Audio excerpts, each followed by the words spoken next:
এইখন অসম কাৰো পৈতৃক সম্পত্তি নহয়। এইখন অসম কোনো মালিকাধীন কোনোবা মালিকী স্বত্বই চলাই থকা অসম নহয়। এইখন অসম নানা জাতি উপজাতি ৰহণীয়া কৃষ্টি আৰু সেইখন অসমেই হৈছে 12 ৰহণীয়া কৃষ্টিয়ে সকলো জনগোষ্ঠীক লৈ চলা অসম। এইখন অসমক একেবাৰে মালিক যেন ভাবি কেইজনমান বিশেষ ব্যক্তিয়ে এইখন অসমৰ অসম বুলি ভাবিছে।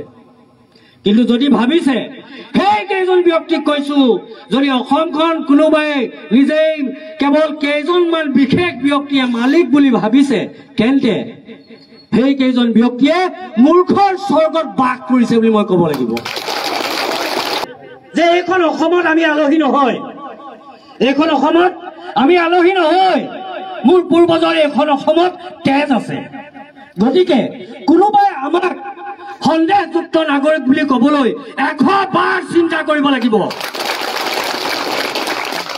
কোনোবাই কেৱল আলী হুছেইন আহমেদ দেখিলে যদি কোনোবাই সন্দেহযুক্ত বুলি ভাবে, সি জানি লওক এইখন অসমত তুমি মালিক নহয়। তোমাৰ যিমান অধিকাৰ অসমত আমাৰো সিমান অধিকাৰ আছে।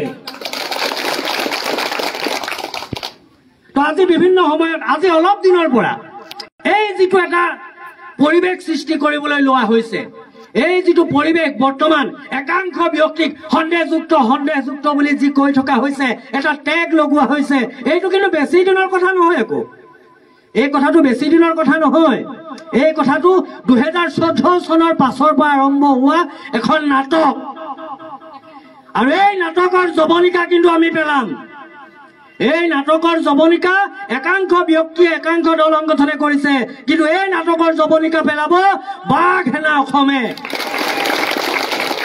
আজি আমি প্ৰতিশ্ৰুতিবদ্ধ।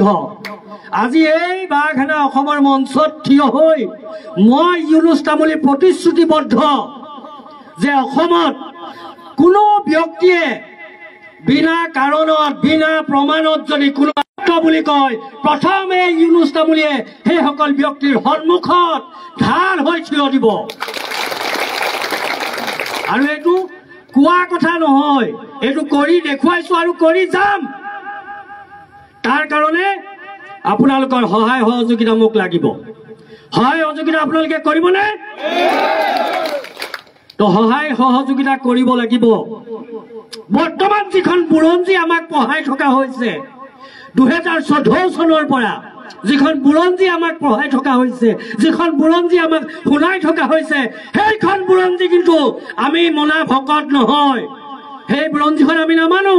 সেইখন বুৰঞ্জী মানিম যিখন বুৰঞ্জী 2014 চনৰ আগতে আছিল। সেইখন বুৰঞ্জীত প্ৰত্যেকজন অসমীয়াই প্ৰত্যেকজন অসমৰ প্ৰতিজন ব্যক্তিৰ পূৰ্বপুৰুষৰ তেজ য'ত লিখা আছিল, সেইখন বুৰঞ্জীহে আমি মানিম।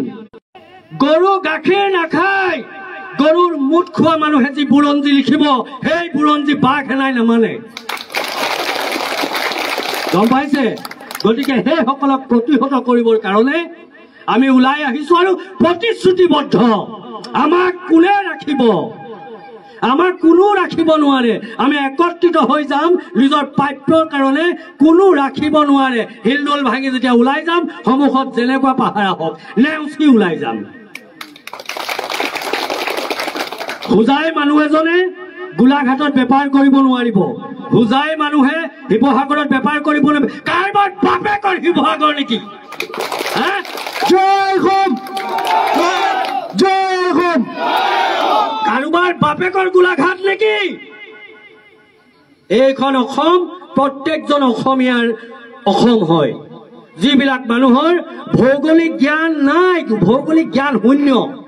কিছুমান মানুহে কেৱল নিজৰ জিলাখনকে অসম বুলি ভাবে, কাৰণ নাদৰ ভিতৰত থকা ভেকুলীটোৱে গোটেই নাদখনে গোটেই পৃথিৱী বুলি ভাবে। আৰু এইটোৱে দুৰ্দশা, এইটোৱে দুৰ্দশা।